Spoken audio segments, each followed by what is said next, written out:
Good morning, सुप्रभात। आज आपका दूसरा पाठ बचपन जो गद्य भाग में है,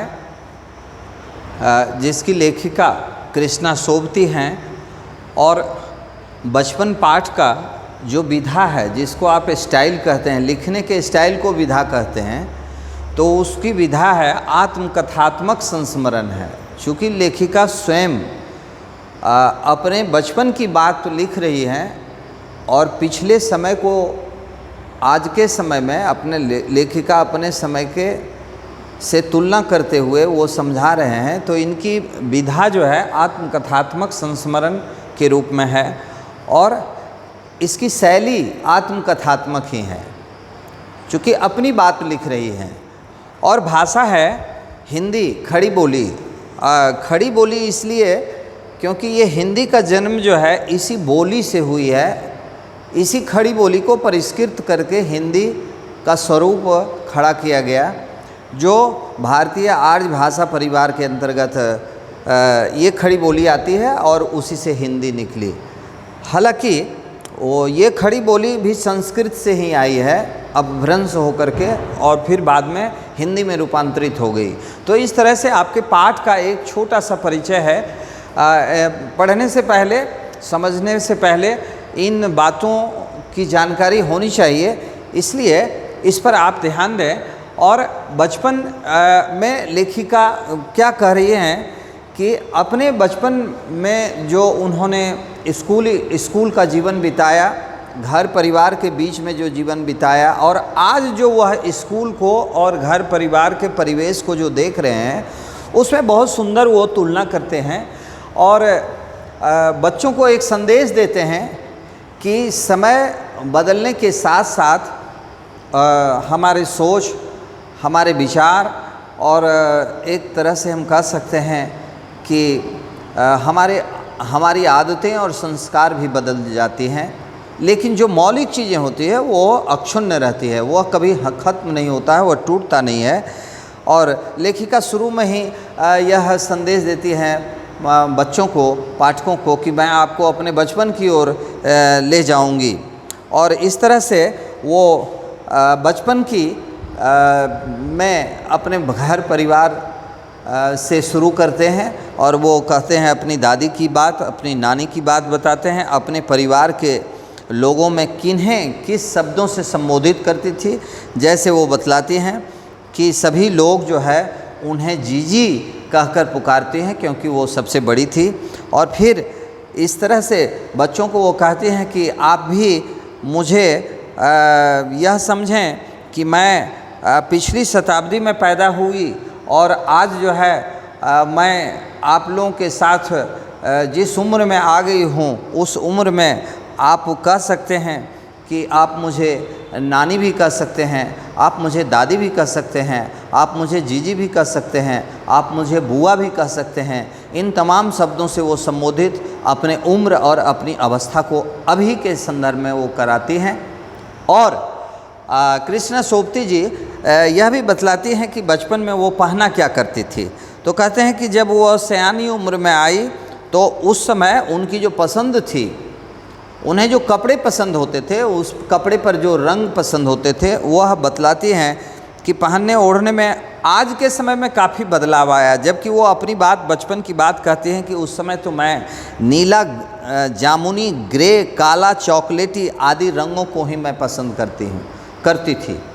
आज के समय में अब गहरे माने रंग जो होते हैं, जो काफ़ी डीप रंग होते हैं, अब बहुत कम लोग उसको पसंद करते हैं। अब लाइट, जिसको आप हल्का कहते हैं, ऐसे रंगों को पसंद करते हैं। और साथ ही वो कहते हैं कि हमारी पोशाकें भी जो थी वो फ्रॉक था, फिर निकर वाकर, स्कर्ट, लहंगे, गागरे और गरारे और चूड़ीदार, घेरदार कुर्ते आदि वो पहना करते थे। लेकिन आज ऐसा नहीं है, आज बदल गया, अब वो लिबास बदल गए। बचपन में लेखिका को अपने फ्रॉक के बारे में कुछ याद है। वो अपने फ्रॉक के बारे में बतलाती है कि वो नीली पीली धारीदार वाला फ्रॉक होता था, उसमें गोल कॉलर लगा होता था और उसके बाजू में गोल कफ लगा होता था। इस तरह से वह चुन्नटों वाला घेरदार फ्रॉक भी पहनती थी जो गुलाबी रंगों की होती थी अक्सर, और उसमें फ्रिल लगा होता था। इस तरह से रुमाल और बालों में इतराते रंग बिरंगे रिबन का भी इस्तेमाल होता था। तमाम चीज़ें लेमन कलर का, पहले प्लेटों वाला, प्लेट कहा जाता है जब कपड़े को मोड़ करके उस पर सिलाई चढ़ा दी जाती है तो वह चुन्नटदार एक डिजाइन बनता है जिसको हम प्लेट कहते हैं।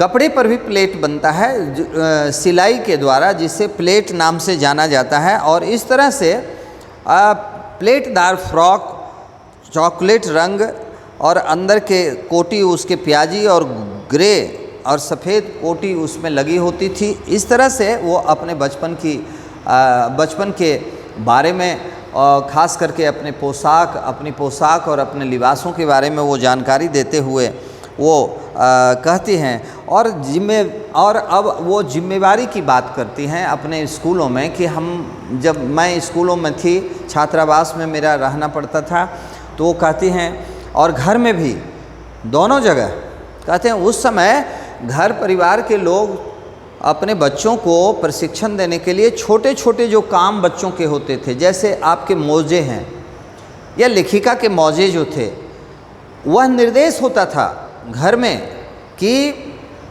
अपना मोजा, अपना रुमाल या अपने छोटे छोटे जो इस्तेमाल किए गए कपड़े हैं, वो तमाम चीज़ें, कहने का अर्थ है कि आप खुद धोएंगे, आप खुद साफ़ करेंगे, आप खुद सुखाएंगे, आप खुद आयरन करेंगे, प्रेस करेंगे। इससे बच्चों में एक ख़ास प्रकार की जिम्मेवारी का बोध होता है। बच्चे प्रशिक्षित होते हैं, घरेलू कामों से जुड़ते हैं, अभिभावक से, परिवार के लोगों से उनका संबंध गहरा होता है, एक तादात्म्य, एक गहरे रिश्ते स्थापित होते हैं। ये एक प्रशिक्षण का काल है, प्रशिक्षण का क्षण है जो बच्चे घर परिवार से सीखते हैं और छात्रावास में जाते हैं तो वहाँ भी उनके लिए अपना नियम था खास करके, और उस नियमों का वो पालन करते थे। जैसे वो बतलाते हैं कि प्रत्येक शनिवार को उन्हें एक प्रकार का पीने के लिए एक ऑयल दिया जाता था। हर शनिवार को ऑलिव ऑयल या कैस्टर ऑयल उनको पीना पड़ता था, और ये इसलिए हर शनिवार को क्योंकि उससे उनकी शारीरिक क्षमताएं बढ़ती थी और एक दवाई के रूप में वह इस्तेमाल होता था। सप्ताह में एक दिन उन्हें पीना ही है। हालांकि कुछ लड़कियां उनके साथ जो थी, जिन्हें स्वाद अच्छा उसका नहीं लगता था, तो वो छिपा कर वह फेंक देती थी, गिरा देती थी। लेकिन जब छात्रावास के जो मुख्य अभिभावक होते हैं, जिन्हें हम इंचार्ज कहते हैं, जब उन्हें इसकी जानकारी मिलती है तो फिर वो एक नियम सख्त बनाते हैं और अपनी उपस्थिति में सभी बच्चों को पीने के लिए बाध्य भी करते हैं और वह पीना पड़ता है। इस कारण से उन्होंने यह संबोधन में बतलाया है, यह संबोधित करके कहा है कि हम लोगों ने मिलकर शनिवारी ऑयल ही उसका नाम रख दिया था, जो शनिवार को पिया जाए।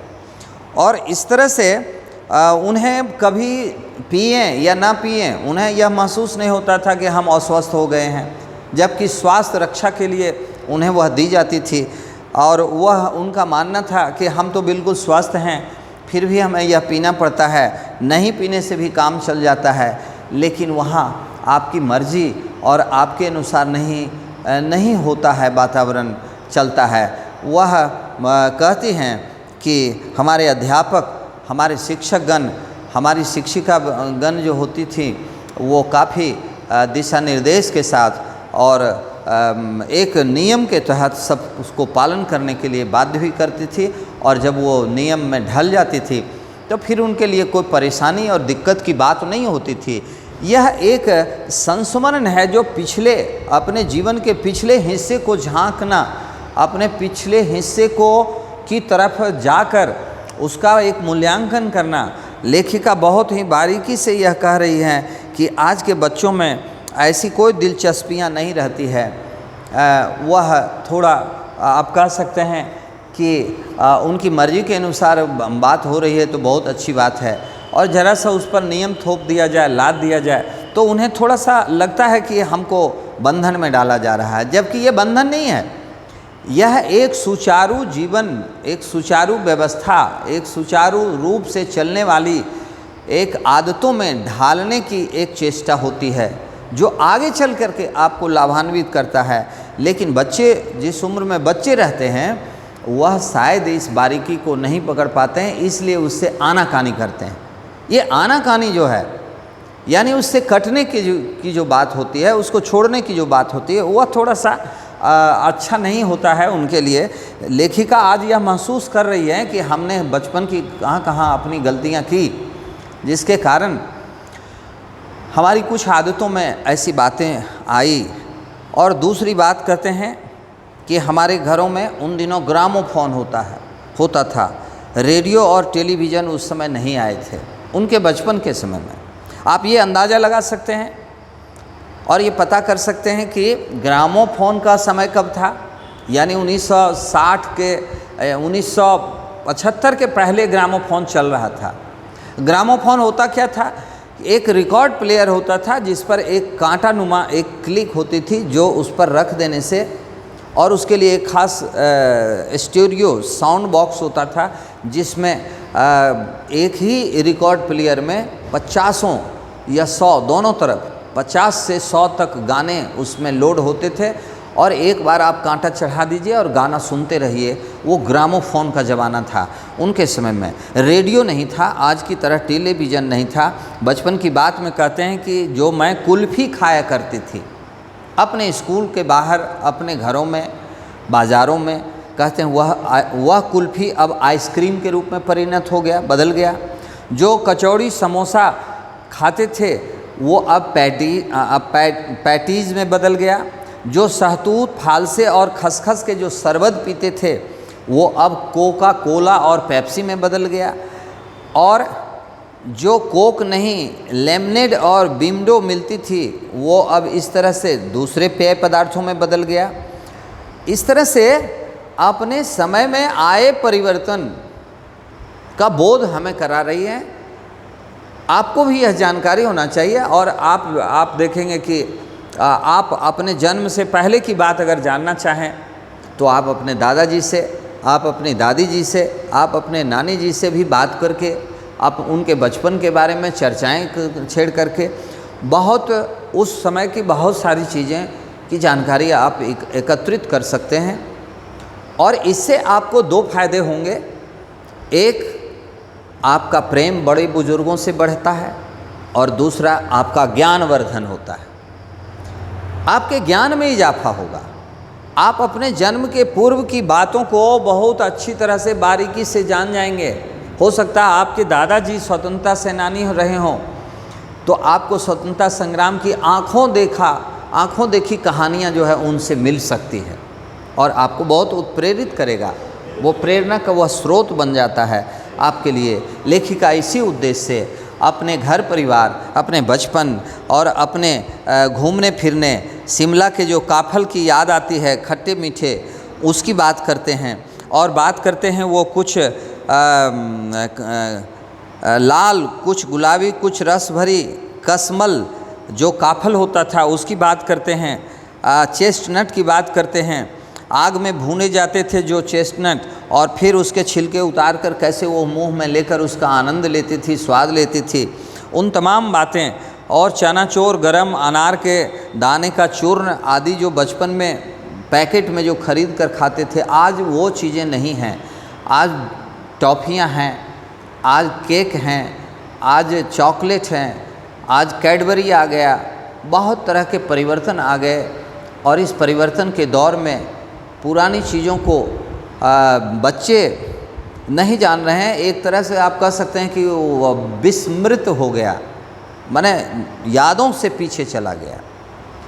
और फिर बच्चे बात भी नहीं करते हैं अपने बुज़ुर्गों से इस संदर्भ में कि उन्होंने बचपन में कैसे अपना बचपन कैसे बिताया, अपने बचपन के आनंद कैसे लिए, उनका स्कूली जीवन क्या रहा, उनके घर, उनके युवापन में, उनके बाल्यावस्था में स्कूल और कॉलेज का लाइफ कैसा रहा। तो ये तमाम चीज़ों से जुड़ने के लिए हमें उन बड़े बुज़ुर्गों तक जैसे लेखिका कह रही हैं कि आप मुझे दादी कह सकती हैं, नानी कह सकती हैं, अय्या कह सकती हैं, फूआ कह सकती हैं। ये ऐसा क्यों लिखती हैं? वो ऐसा इसलिए लिखती हैं कि आपके घर परिवार में जो इस उम्र की या अवस्था की जो महिलाएं हैं, जो बुज़ुर्ग हैं, वह उनकी तरफ भी ध्यान दिला रही है। आप उनसे जुड़िए और जुड़ कर के उनके बचपन की बातों को जानने की चेष्टा कीजिए। बहुत तरह की ऐसी ऐसी बातें बताएंगे तो आपको बीते समय का चित्र जो है आपकी आंखों के सामने उपस्थित हो जाएगा। और फिर जब क्लास में, कक्षाओं में आप ऐसी चीज़ों को पाठ में पढ़ेंगे, पाठ से परिचित होंगे, तो आप तुरंत समझ जाएंगे। आपको समझना बिल्कुल आसान हो जाएगा और आपकी रुचि भी बढ़ेगी, आपकी रोचकता दुगनी हो सकती है और उसकी बारीकी को भी आप पकड़ने में सक्षम हो सकते हैं। इस तरह से लेखिका कृष्णा सोबती जी इस आत्मकथात्मक शैली में लिखे गए संस्मरण या आत्मकथात्मक संस्मरण में बचपन की अपनी बातें बड़े ही खूबसूरती से रखते हैं और साथ ही साथ वो रंग बिरंगे गुब्बारे की भी बात करते हैं। संगीत में प्रभु यीशु, जो उनके छात्रावास में, चूँकि वो क्राइस्ट मिशन स्कूल था और वहाँ प्रभु यीशु की प्रार्थनाएं चलती थी, तो उस प्रार्थनाओं पर भी चर्चा करते हैं। आकाश के जो सूर्यास्त थे और उसकी गुलाबी सुनहरी जो धारियाँ आसमान में फैलती थी, उस अनुभूतियों की भी बातें हैं। और टिमटिमाते हुए जो तारे देखते थे उनकी भी बातें हैं। रौनक और माल की दुकानों में चमक के जो सौंदर्य पैदा होते थे, उस अनुभव की भी वो बात करते हैं। और कुल मिलाकर के जो स्थान है, स्कैंडल पॉइंट एक जगह है जहाँ वो अक्सर जाया करती थी, वहाँ का जो वातावरण था शोरगुल से भरा हुआ, उस शोरगुल और कोलाहल में जो उनको आनंद आता था, जो अनुभूतियाँ होती थी, उस अनुभव की भी चर्चा उन्होंने अपने बचपन पाठ से जोड़ते हैं और याद दिलाते हैं। और कैसे वो शिमला कालका ट्रेन का मॉडल बना हुआ था और कैसे उस पॉइंट पर और कैसे उसको देख करके आनंदित होती थी। और इस प्रकार से कैसे उस कालका ट्रेन का जो मॉडल, शिमला कालका ट्रेन का जो मॉडल था, उसके कैसे छोटे छोटे डब्बे जो वहाँ रखे गए थे उस पॉइंट पर, तो उसको देखना एक आनंद से भरा हुआ उन दिनों की बातें होती थी। और लेखिका यह भी कहती हैं कि स्टेशन और सामने वाले सिग्नल पर खंभा जो थोड़ी दूर पर बनी हुई होती थी, उसके नीचे से एक सुरंगें जाती थी, उस सुरंगों को देखना भी उन्हें आनंद आता था और वो आनंदित होती थी। इस तरह से गाड़ियों की भी बात है, उनके बचपन के साथ जुड़ी हुई गाड़ियों की बातें भी है, हवाई जहाज़ की भी बातें वो करती हैं। और तमाम तरह की ये कुल मिला करके जो बचपन है, बचपन में जो एक ख़ास प्रकार की जो खूबसूरती होती है, अपने मन के अनुसार हर चीज़ को देखने का, हर चीज़ को परखने का, उस को एक प्रकार से वो कह सकते हैं कि वो अपने स्मृतियों में उतार रही है, उसको याद कर रही है। और याद करते हुए उन बातों को बड़ी रोचकता के साथ हमारे सामने रखने का प्रयास है उनका। और कभी कभी कहते हैं कि मैं तो आँखों पर चश्मा लगाए ताकि दूर की जगह को मैं देख सकूं या दूर की जगह को देखकर आनंदित हो सकूं।